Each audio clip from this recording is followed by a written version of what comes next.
আসসালামু আলাইকুম প্রিয় দর্শক, অন্য মঞ্চের আলোচনায় আজ আমাদের অতিথি হিসেবে আছেন সিনিয়র সাংবাদিক জনাব মাহবুব কামাল।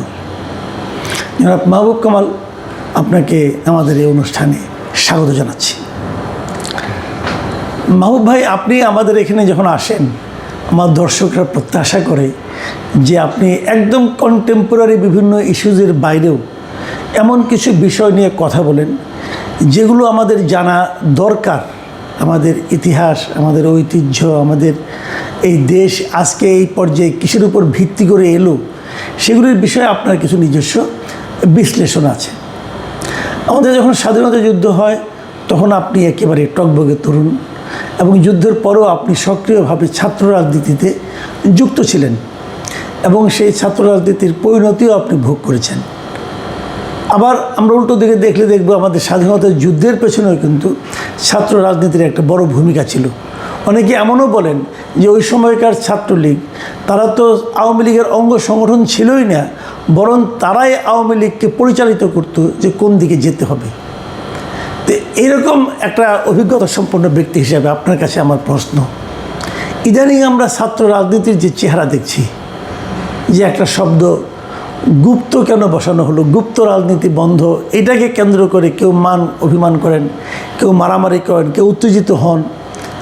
তো এই ছাত্র রাজনীতির এই চেহারা আমরা দেখছি, এবং এর পরিণতিটা কি, সামনে আমরা কোন দিকে যাচ্ছি ছাত্র রাজনীতি নিয়ে? আপনার উপস্থাপনার একটা বড় গুণ হচ্ছে আপনার ইন্ট্রোডাক্টরি স্পেসটা মানে অনেক কথাই বলে দেয়, সুবিধা হয়। যেমন আপনি বললেন যে আমাদের স্বাধীনতা সংগ্রামে ছাত্রদের ভূমিকা, আমি আসতেছি বিষয়টা। আমি ছাত্র রাজনীতি নিয়ে সম্প্রতিকালে কিছু কথা বলছি দু একটা টেলিভিশনে, তো আপনারা এখানে আমি একটু গুছিয়ে জিনিসগুলো বলতে চাই। সেটা দেখেন, আমি ব্যক্তিগতভাবে আমি যদিও ছাত্র রাজনীতি করেছি পুরো 69 থেকে আপনার একেবারেই 79 পর্যন্ত আমি করেছি, কিন্তু আমার লেট রিয়েলাইজেশনটা হচ্ছে এই 70+ এই বয়সে এবং বিভিন্ন অভিজ্ঞতার প্রেক্ষাপটে আমার কিছু নিউ রিয়েলাইজেশন হয়েছে। সেখান থেকে আমি বলতেছি যে আমি ছাত্র রাজনীতি যেটা, জাতীয় রাজনীতি যেটা, সেই রাজনীতির সঙ্গে ছাত্রদের সম্পৃক্ত হওয়া উচিত নয়। তবে ছাত্র সংগঠন থাকার পক্ষপাতী আমি। ছাত্র সংগঠনগুলো বিভিন্ন শিক্ষা প্রতিষ্ঠানে ছাত্র সংসদ নির্বাচনে অংশগ্রহণ করবে, সেটারও পক্ষপাতী আমি। কিন্তু সেটা আমি পরে আসতেছি, সেটা কিভাবে। কিন্তু ছাত্র রাজনীতি এইটার আমি বিপক্ষে এই মুহূর্তে, মানে বর্তমান বাংলাদেশে। কেন আমি বলছি, ছাত্র রাজনীতি কতগুলি প্রেক্ষাপটে হয়ে থাকে গ্লোবালি, বা আমাদের দেশের অভ্যন্তরের কথাও যদি বলি, কতগুলি প্রেক্ষাপটে একটা করে বলি। যেমন দেশটা যদি কলোনি হয়, একটা দেশ যদি উপনিবেশ হয়, তাহলে কলোনিয়াল রুলারের বিরুদ্ধে স্বাধীনতার জন্য আন্দোলন করতে গিয়ে স্ট্রাইকিং ফোর্স হিসাবে ছাত্র রাজনীতির একটা প্রয়োজন হয়, যেটা আপনি আপনার ইন্ট্রোডাকশনে বলছেন যে আমরা পুরো পাকিস্তানবাসী ছিলাম, পাকিস্তানের কলোনি, আমরা স্বাধীনতার জন্য আন্দোলন করেছি। তখন ছাত্র সমাজ একটা স্ট্রাইকিং ফোর্স হিসাবে একটা বড় ভূমিকা পালন করার তার প্রয়োজন ছিল। এক। 2 নম্বর হচ্ছে, ছাত্র রাজনীতি হতে পারে যদি সেই দেশটা টিরানি হয়। সেই টিরানি 2 রকমের হতে পারে, একটা সিভিল টিরানি আর একটা মিলিটারি টিরানি। তো আমরা ছাত্র সমাজ এরশাদের আপনার মিলিটারি টিরানির বিরুদ্ধে আন্দোলন করতে বাধ্য হয়েছে স্ট্রাইকিং ফোর্স হিসাবে। আবার আপনি যদি বলেন গত 17 বছর এই যে সিভিল টিরানি, সেটার বিরুদ্ধেও ছাত্র সমাজ আন্দোলন করে। তাইলে 2 নম্বর হচ্ছে, যদি টিরানি থাকে তাইলে ছাত্র রাজনীতি হইতে পারে। আরেকটা প্রেক্ষাপটে ছাত্র রাজনীতি হয়, এইটা কোথায় হয়েছে আমি বলতেছি, সেটা হচ্ছে যে কোনো সমাজে যদি জনগণকে প্রতিনিধিত্ব করার মতো কোনো আর্টিকুলেট পলিটিক্যাল পার্টি না থাকে, কোনো আর্টিকুলেট মিডল ক্লাস না থাকে, যদি সিভিল সোসাইটি না থাকে, তাইলে সেই ভ্যাকুয়ামে ছাত্র সমাজ একটা এনলাইটেন্ড ফোর্স হিসাবে ভ্যাকুয়ামটা পূরণ করতে পারে। সেটা আমরা দেখছি আসামে অল আসাম স্টুডেন্ট ফেডারেশন তারা মুভমেন্ট করছে এই আর্টিকুলেট পলিটিক্যাল পার্টির অভাবে। তারা করছে, এবং আপনি জানেন যে প্রফুল্ল মাহান্ত মুখ্যমন্ত্রী পর্যন্ত হয়েছিলেন। এইটা একটা হইতে পারে। 4 নম্বরটা হচ্ছে, যদি ছাত্র সমাজ বা ইয়াং জেনারেশন মনে করে যে সমাজে কিছু নতুন ট্রেন্ড তৈরি করতে হবে, সেট করতে হবে, তাইলে তারা করতে পারে। যেমন আমরা দেখছি 60s ইন ইউরোপ আপনার পরিবেশবাদী আন্দোলন হয়েছে, যুদ্ধবিরোধী আন্দোলন হয়েছে, তারা একটা পলিটিক্স করছে। আরেকটা প্রেক্ষাপটে হইতে পারে, সেটা হচ্ছে যদি কোনো সরকার আপনার মনে করে, যদি কোনো সরকার যদি ছাত্র সমাজের উপরে বা ইয়াং জেনারেশনের উপর এমন কিছু চাপিয়ে দিতে চায় যেটা ছাত্র সমাজ গ্রহণ করতে নারাজ, সেক্ষেত্রে তারা রিভল্ট করতে পারে। যেমন আমরা কোরিয়াতে দেখছি যে কনস্ক্রিপশন, অর্থাৎ বাধ্যতামূলক আন্ডার কম্পালশন মিলিটারিতে যেতে হবে, হ্যাঁ, মানে সামরিক বাহিনীতে যেতে হবে। তো ছাত্র সমাজ বলছে না, এটা আন্ডার কম্পালশন হবে কেন, এইটা অপশনাল হইতে হবে। তারা আন্দোলন করছে, ইভেন জার্মানি তো তাই দিয়েছিল। তো এই যে প্রেক্ষাপটগুলো না, এই প্রেক্ষাপটগুলোতে ছাত্র রাজনীতি করা যায় বা কখনো কখনো অনিবার্য হয়ে পড়ে। যেমন আমরা কলোনিয়াল রুলের বিরুদ্ধে, টিরানির বিরুদ্ধে আন্দোলন করছি ইত্যাদি। কিন্তু দেখেন, এখন এটা আমরা কলোনি না, এটা একটা সভরেন কান্ট্রি। এইখানে এই মুহূর্তে কোনো টিরানি নাই, কোনো স্বৈরশাসন নাই। 3 নম্বর হচ্ছে কোনো ভ্যাকিউম নাই। এখানে পলিটিক্যাল পার্টি আছে, সিভিল সোসাইটি আছে, তারপরে আপনার এখানে একটা অ্যাক্টিভ, মানে সিনিয়রদের একটা অ্যাক্টিভ মুভমেন্ট আছে, হ্যাঁ। ফলে এখানে কোনো ভ্যাকিউম নাই। 4 নম্বর, আমাদের ছাত্র সমাজ কোনো নতুন ট্রেন্ড সেট করতেও তাদেরকে দেখা যাচ্ছে না যে আমরা এই ট্রেন্ডটা সেট করতে চাই। 5 নম্বর হচ্ছে কোনো কম্পালশন নাই ছাত্রদের উপরে, কোনো কনস্ক্রিপশন নাই, কোনো কিছু নাই। সো এইখানে না যুদ্ধবিগ্রহ, না মানে কী বলে যে কলোনি, না স্বৈরতন্ত্র, তো পলিটিক্যাল পার্টি, তাইলে এইখানে ছাত্র রাজনীতির প্রয়োজনটা কেন? এইটা আমার একটা মৌলিক প্রশ্ন। এখন ছাত্র রাজনীতি এই মুহূর্তে প্রয়োজন নাই, তবে ছাত্র সংগঠনের প্রয়োজন আছে। সেটা কীরকম আমি বলি, সেটা হচ্ছে পৃথিবীর অনেক দেশই আছে, প্রায় সব দেশই আছে, ছাত্র সমাজের ওয়েলফেয়ারের জন্য, ছাত্র সমাজের কল্যাণের জন্য ছাত্রদের প্রতিনিধিত্বমূলক ফোরাম থাকে, ছাত্রদের প্রতিনিধিত্বমূলক সংগঠন থাকে।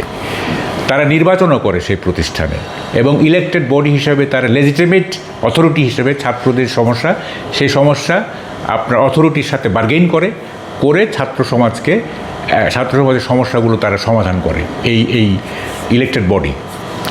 এবং সেই অর্থে স্টুডেন্টের ওয়েলফেয়ারের জন্য ছাত্র সংগঠন থাকা উচিত। এবং এই ছাত্র সংগঠনের, বাংলাদেশের প্রেক্ষাপটে এই ছাত্র সংগঠনের আরও কিছু দায়িত্ব আছে যেগুলি অ্যাপলিটিক্যাল।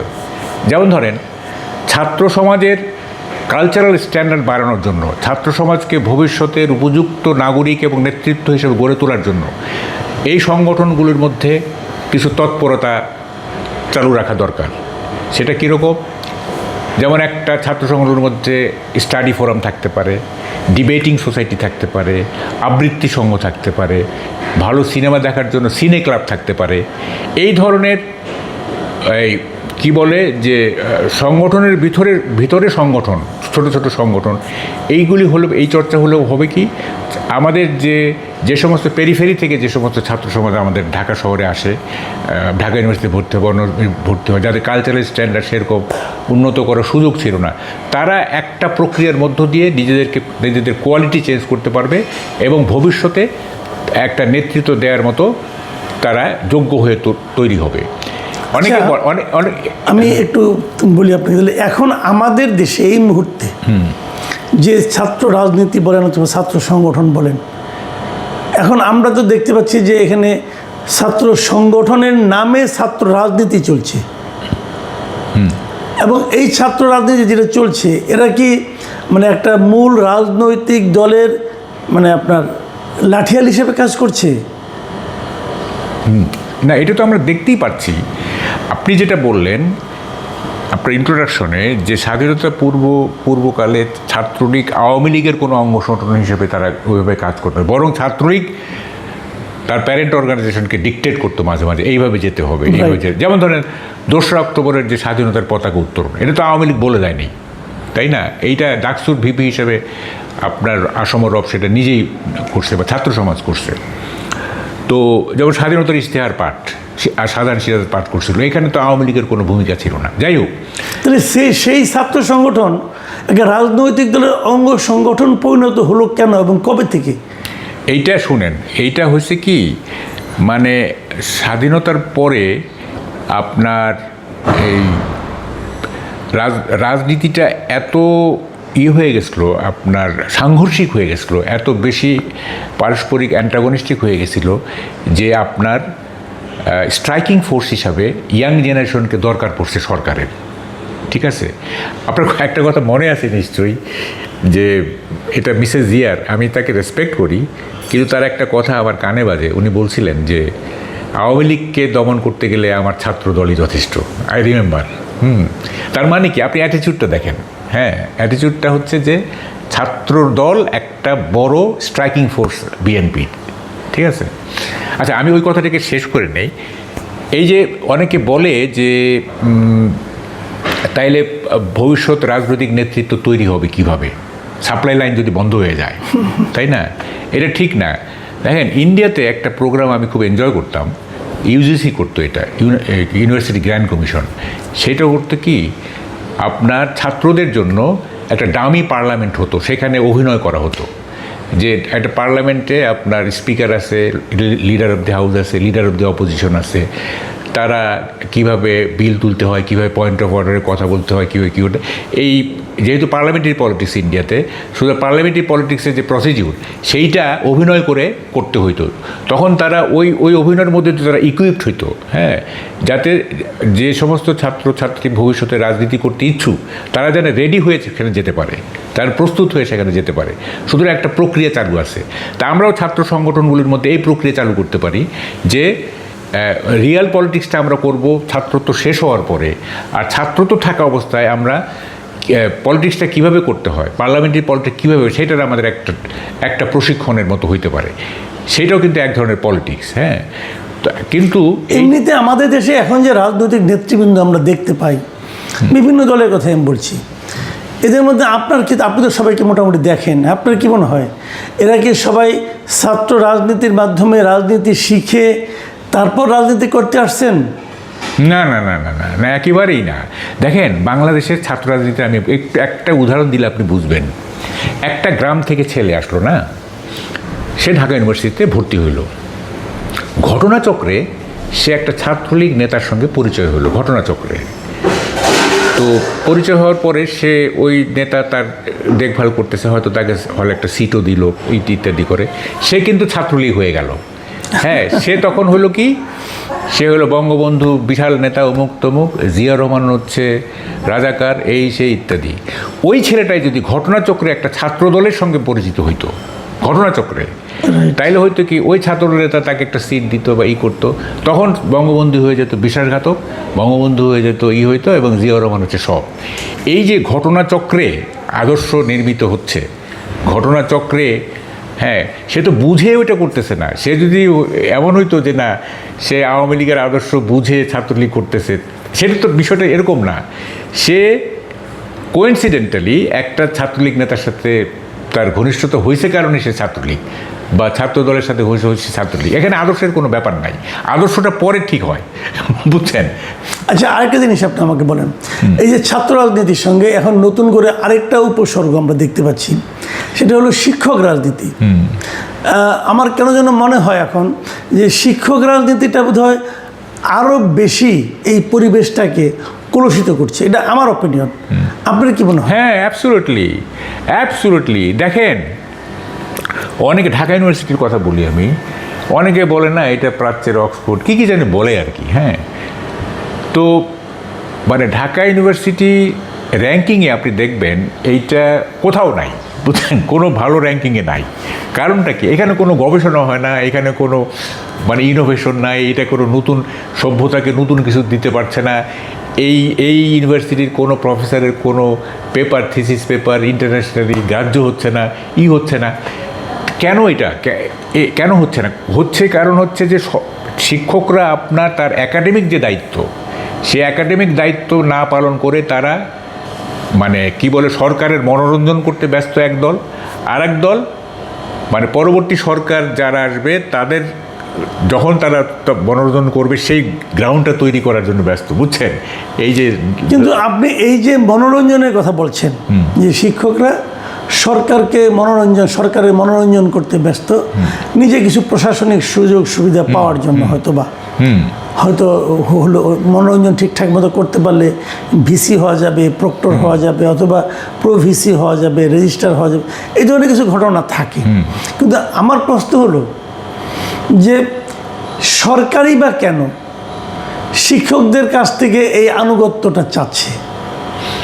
না, শুনেন, শুধু শিক্ষক কেন, প্রত্যেকটা সরকারের আমরা দেখতে পারতেছি দেশের সবগুলি প্রতিষ্ঠান, সবগুলি সংস্থাকে পলিটিসাইজ করার একটা টেন্ডেন্সি, মানে রাজনীতিকরণ। হ্যাঁ, তারা মনে করে যে আমার দলীয় রাজনীতিতে যদি তারা উদ্বুদ্ধ হয় বা তারা থাকে, তাইলে আমার শাসন করতে সুবিধা হবে, আমার শাসন প্রলং করতে সুবিধা হবে। হ্যাঁ, ফলে তারা বিভিন্ন টুলস, প্রত্যেকটা সংস্থা থেকে, প্রত্যেকটা প্রতিষ্ঠান থেকে তারা কিছু টুলস নিজের আয়ত্তে রাখতে চায়। হ্যাঁ, ফলে এইটা ভাইস ভার্সা, সরকারও চাচ্ছে যে শিক্ষকদের মধ্য থেকে এমন কিছু আমার সঙ্গে থাকুক, হ্যাঁ, যাতে আমাদের গ্রহণযোগ্যতা বাড়ে। আবার শিক্ষকরাও চাচ্ছে যে সরকারের সঙ্গে এক ধরনের অ্যালায়েন্স করে আমি সুযোগ সুবিধা, পদোন্নতি, ভিসি, ওই যে আপনি যেটা বললেন, তারপর প্রশাসনিক সুযোগ সুবিধা। ফলে এইখানে শুনেন, বাংলাদেশে জ্ঞান চর্চার বিষয়টা গৌণ হয়ে গেছে। বাংলাদেশে হচ্ছে আপনার বৈষয়িক স্বার্থটা হচ্ছে প্রাইমারি, জ্ঞান হচ্ছে সেকেন্ডারি। ঠিক আছে, আপনি জ্ঞান হইলে না হইলে নাই, কিন্তু আপনার এইটা হইতে হবে। তো ফলে এই চক্রে পড়ে গেছে বাংলাদেশের শিক্ষক সমাজ, ছাত্র সমাজ। এখন যদি আপনি মানে এই ছাত্র রাজনীতি বন্ধের কথা বলেন, যেমন আমরা বলি আপনাকে জুলাই আন্দোলনের সময় যেমন যে ঘটনাটা চট্টগ্রামে হলো, চট্টগ্রাম সিটি কলেজে, ওখানে যেটা হলো যে ওখানে একটা দেয়াল লেখার আগে থেকেই ছিল যে ছাত্র রাজনীতি ও ছাত্রলীগ এই ক্যাম্পাসে নিষিদ্ধ। তার মানে কি, ছাত্র রাজনীতি ক্যাম্পাসে চলবে না, এ ধরনের একটা চিন্তা কিন্তু ছাত্রদের মধ্যে, যারা আন্দোলনে ছিল তাদের মধ্যে কাজ করছিল। কিন্তু সেই চিন্তাটা আন্দোলনের শেষে আর থাকলো না কেন? প্রত্যেকটা শিক্ষা প্রতিষ্ঠানে এখন ছাত্র সংগঠন আছে, ছাত্র রাজনীতিও চলছে। আবার পাশাপাশি দেখেন, এগুলো চলছে কেবল পাবলিক এডুকেশনাল ইনস্টিটিউশনগুলোতে, প্রাইভেটগুলোতে কিন্তু চলে না। প্রাইভেট স্কুল, কলেজ অথবা প্রাইভেট ইউনিভার্সিটি, সেখানে কিন্তু আমরা ছাত্র রাজনীতি দেখছি না। কিন্তু আমাদের জুলাই আন্দোলনে এই প্রাইভেট ইউনিভার্সিটিগুলো কিন্তু ভালো ভূমিকা রেখেছে। তার মানে জাতির প্রয়োজনে ছাত্রদের যখন মাঠে নামার প্রয়োজন হয়, তখন কিন্তু ছাত্র রাজনীতি ওখানে থাকা না থাকাটা কোনো কিছু কিন্তু বিশেষ কোনো পার্থক্য কিন্তু করে না। এখানে আমি একটু সাইকোলজিক্যাল ব্যাপার আছে। দেখেন, প্রাইভেট ইউনিভার্সিটি যে জুলাই আন্দোলনের নাম ছিল, এইটা একটা গ্রেটার কজ ছিল না, একটা বড় ধরনের কাজ ছিল। তারপরে যখন আন্দোলন শেষ হয়ে গেল, তারা কিন্তু ফিরে গেল। রাইট। তার পাবলিক ইউনিভার্সিটিগুলো কেন থাকলো? সেটা হচ্ছে প্রাইভেট ইউনিভার্সিটির ছাত্র সমাজ একটা এলিট শ্রেণী থেকে আসছে, ম্যাক্সিমাম আর কি, একটা এলিট শ্রেণী, একটা পর শ্রেণী, একটা ধনিক শ্রেণী ওখানে আছে। আর আমাদের পাবলিক ইউনিভার্সিটিগুলিতে ছাত্রছাত্রী যারা, তারা ম্যাক্সিমামই হচ্ছে আপনার প্যারিফেরি থেকে আসা, তারা বিভিন্ন দেশের প্রত্যন্ত থাকা। তো এখানে একটা সূক্ষ্ম সাইকোলজি আছে, সেটা হচ্ছে যে এই পাবলিক ইউনিভার্সিটির ছাত্রছাত্রীদের মধ্যে ডিস্যাটিসফ্যাকশন বলে কিছু নাই। আর বাইরে থেকে যারা আসছে তারা কিন্তু ডিস্যাটিসফাইড, আর্থিকভাবে ডিস্যাটিসফাইড, তারা ডিপ্রাইভড মনে করে নিজেদেরকে। যাদের মধ্যে সেন্স অফ ডিপ্রাইভেশন আছে, তাদের মধ্যে কিন্তু ওই পরিস্থিতি থেকে উত্তরণের জন্য একটা চেষ্টা থাকবে। তারা মনে করতেছে আমরা যে ডিপ্রাইভড, আমরা যে বঞ্চিত, আমাদের যে আর্থিক যে আমাদের অসঙ্গতি, এইটা আন্দোলনের মধ্য দিয়ে যদি আমরা ক্ষমতায় যেতে পারি, অথবা যদি আমরা একটা জায়গায়, তাহলে আমাদের এই ডিস্যাটিসফ্যাকশনটা আমাদের দূর হবে। ফলে তারা কিন্তু আসে। আর পাবলিক ইউনিভার্সিটির ছাত্রছাত্রী কিন্তু ওই সমস্যা নাই, হ্যাঁ, যে তাদের কোনো ডিস্যাটিসফ্যাকশন নাই আর্থিক অথবা আদারওয়াইজ। হ্যাঁ, ফলে এই জায়গাটা কিন্তু একটা বড় ব্যাপার আছে। কিন্তু এখানে আবার বিপরীতে কিন্তু আরেকটা ব্যাপার আছে। আরেকটা ব্যাপার এরকম যে এই পাবলিক ইউনিভার্সিটি যেগুলো আছে, এগুলো তো আপনি বললেন যে গ্রামের থেকে আসে, একদম প্রত্যন্ত অঞ্চল থেকে আসে, মফস্বল শহর থেকে আসে। তার মানে তাদেরকে নিয়ে কিন্তু তাদের বাবা মার একটা বিশাল প্রত্যাশা থাকে। এবং প্রত্যাশাটা এমনও হয় অনেক সময় যে বাবা মা তার সহায় সম্পত্তি বিক্রি করে সন্তানকে ঢাকায় পাঠায়। তার মানে এটা তার কাছে একটা ইনভেস্টমেন্ট। এখন যদি এই ইনভেস্টমেন্ট ফেল করে তাহলে পুরো পরিবার কিন্তু ফেল করে। এটা কিন্তু প্রাইভেট ইউনিভার্সিটিতে নাই। না না, ওখানে ফেল করলে পুরো পরিবার তাকে অল্টারনেটিভ একটা পথ দেখাতে পারে, কিন্তু এখানে কিন্তু সেই সুযোগও থাকে না। হ্যাঁ। তো এইখানে স্টুডেন্টদের মধ্যে সেই চিন্তাটা কাজ করে না কেন, বাবা মার সেই প্রত্যাশা সেই চিন্তাটা কাজ করে না কেন, অথবা রাষ্ট্র কেন সেই ধরনের একটা পরিবেশ ক্রিয়েট করে না যে বাবা মাকে যেন সেরকম হতাশ না হতে হয়? না, এই যে আপনি বললেন না, এই যে মানে ডিউটিস টু প্যারেন্টস বা ডিউটিস টু ফ্যামিলি, এইটা কিন্তু আপনার সবার মধ্যে কাজ করে না, নানা কারণে করে না।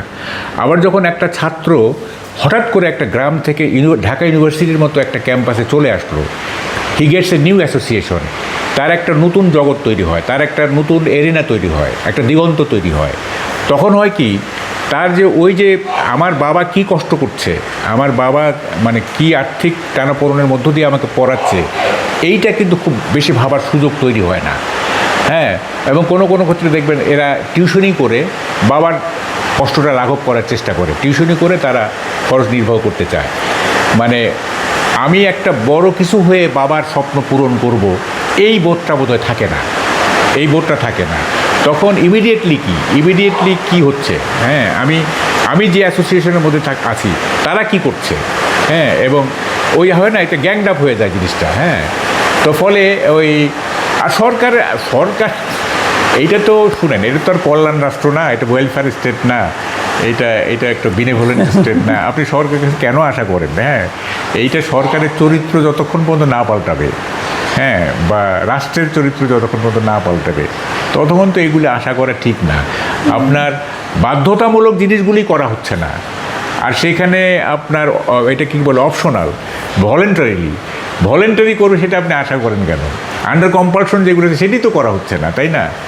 তো আপনি এর মধ্যে নিশ্চয়ই দেখেছেন যে আমাদের মতো একটা আন্দোলন হয়েছিল নেপালে, এবং নেপাল আমাদেরকে ফলো করতে করতে এখন দেখি যে তারা অন্যরকম কিছু সিদ্ধান্ত নিচ্ছে।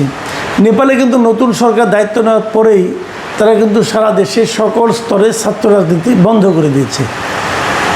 তো আপনার কি মনে হয় তারা শেষ পর্যন্ত সফল হতে পারবে নেপালে? হ্যাঁ, আমার মনে হয় পারবে। দেখেন, নেপালের জেনজির সাথে বাংলাদেশের জেনজিদের একটা পার্থক্য আছে। আমরা যেভাবে বলি না যে জেনজি যে ফিলসফি, হ্যাঁ, যে আমরা নিজেদের মতো করে একটা তৈরি করছি যে জেনজি মানেই হচ্ছে এই, সেটা কিন্তু না, এটা কিন্তু কান্ট্রি টু কান্ট্রি ভ্যারি করে। এবং আমাদের জেনজির মধ্যে কিন্তু পরস্পর বিরোধী এলিমেন্ট আছে। একটা আপনার প্রাইভেট ইউনিভার্সিটির একটা জেনজির সাথে বা একটা ইংলিশ মিডিয়াম কলেজের জেনজির সাথে একটা রিমোট এলাকার একটা যে ছাত্র, তার কিন্তু আকাঙ্ক্ষা, তার সাইকোলজি, তার সব কিছুর কিন্তু একটা মেজর পার্থক্য আছে। সুতরাং as a whole gen Z is a philosophy, এটা কিন্তু ঠিক না। তো নেপালের ক্ষেত্রে কিন্তু আছে, নেপালের জেনজিরা কিন্তু মোটামুটি হোমোজিনাস, হ্যাঁ, তারা একটা কি বলে একরূপীয়। হ্যাঁ, আমাদের এখানে ভ্যারিয়েশন আছে। আপনি দেখেন যে আমি এক কথার কথা বলি, যেমন ধরেন যে হান্নান মাসুদ না, উনি আসছেন একেবারে রিমোট একটা এলাকা থেকে, না? আবার যারা ঢাকায় যাদের জন্ম, যাদের গুলশান বনানীতে জন্ম, তাদের সাইকোলজি, তাদের আর হান্নান মাসুদ কিংবা যারা গ্রাম থেকে আসছে পরে নেতৃত্ব পেয়েছে, তাদের সাইকোলজি কিন্তু এক হবে না, এটা হইতে পারে না। হ্যাঁ, তো ফলে পরস্পর বিরোধী এলিমেন্টের সংযোগে একটা জেনজি হয়েছে আমাদের, যেটা নেপালে নাই। হ্যাঁ, নেপালে খুব ভ্যারিয়েশন নাই, ফলে ওখানে চিত্রটা একটু ভিন্ন হয়েছে আর কি। হ্যাঁ, তো দেখা যাক কি হয় আমাদের তো সবশেষে আমি আপনার থেকে ফিনিশিং কমেন্টটা নিতে চাই যে আমাদের ছাত্র রাজনীতির ভবিষ্যৎ নিয়ে আপনার কী ধারণা, কী হতে যাচ্ছে আমাদের এখানে? না, ছাত্র রাজনীতি বন্ধ হবে না এই দেশে ছাত্র রাজনীতি বন্ধ হবে না। এইটা সবাই তো লাঠিয়াল দিয়ে আপনার ক্ষমতা রাখতে চায় বা ক্ষমতায় যেতে চায়। গণতন্ত্র দিয়ে তো আর কেউ ক্ষমতায় যেতে চায় না বা ক্ষমতায় থাকতে চায় না, লাঠিয়াল। হ্যাঁ, তো ফলে ছাত্র সমাজও তাদের অজান্তেই তারা যে ব্যবহৃত হচ্ছে, তাদের মূল যে কাজ 1000 বছর আগে বলে গেছে সংস্কৃত পণ্ডিতরা, ছাত্রনং অধ্যয়নম তপ, সেইখান থেকে তাদের যে ডেভিয়েশন হয়ে গেল। হ্যাঁ, অফকোর্স তাদের প্রয়োজন আছে। আমি যে সমস্ত প্রেক্ষাপটগুলি বললাম, হ্যাঁ, সেসব প্রেক্ষাপটে স্ট্রাইকিং ফোর্স হিসেবে ছাত্রদের অবশ্যই ভূমিকা রাখা প্রয়োজন। কিন্তু পরিস্থিতি যখন শান্ত, পরিস্থিতি যখন নর্মাল একটা ডেমোক্রেটিক আবহাওয়ার কথা বলতেছি, আমরা একটা গণতান্ত্রিক প্রক্রিয়ার কথা বলতেছি, তখন তো আর এটার কোনো প্রয়োজন নাই। তখন প্রয়োজন যে ওখানে তাদের কালচারাল স্ট্যান্ডার্ড বাড়ানো, তাদের জ্ঞান বাড়ানো, ভবিষ্যতের জন্য নিজেদেরকে উপযোগী করে তোলা, সেই সমস্ত অ্যাক্টিভিটি তাদের করতে হবে। হ্যাঁ, ওটাও এক ধরনের রাজনীতি, জি, ওটাও এক ধরনের রাজনীতি। কিন্তু প্যারেন্ট অর্গানাইজেশনের মিছিল বা মিটিং বড় করার জন্য আমাকে রাস্তায় নামতে হবে, হ্যাঁ, প্রতিপক্ষকে দেখাইতে হবে যে আমরা বড় শক্তি, শোডাউন করতে হবে, এইটা কি কারণে? এইটার তো কোনো দরকার নেই এখন, তাই না? জি, অনেক ধন্যবাদ, অনেক ধন্যবাদ জনাব মাহবুব কামাল। প্রিয় দর্শক, আপনারা শুনলেন যে আমাদের ছাত্র রাজনীতি কেমন চলছে। এটা ওনার কাছ থেকে আসলে শোনার দরকার পড়ে না, আপনারা নিজেরাও দেখেন, আমরাও দেখি। তার মধ্যে ওনার এই বক্তব্য আপনারা শুনলেন, আপনাদের কেমন লাগলো এটা নিয়ে আপনারা আমাদেরকে জানাবেন। পরবর্তীতে আবার কথা হবে। সবাই ভালো থাকবেন। এখন এই পর্যন্তই। আল্লাহ হাফেজ।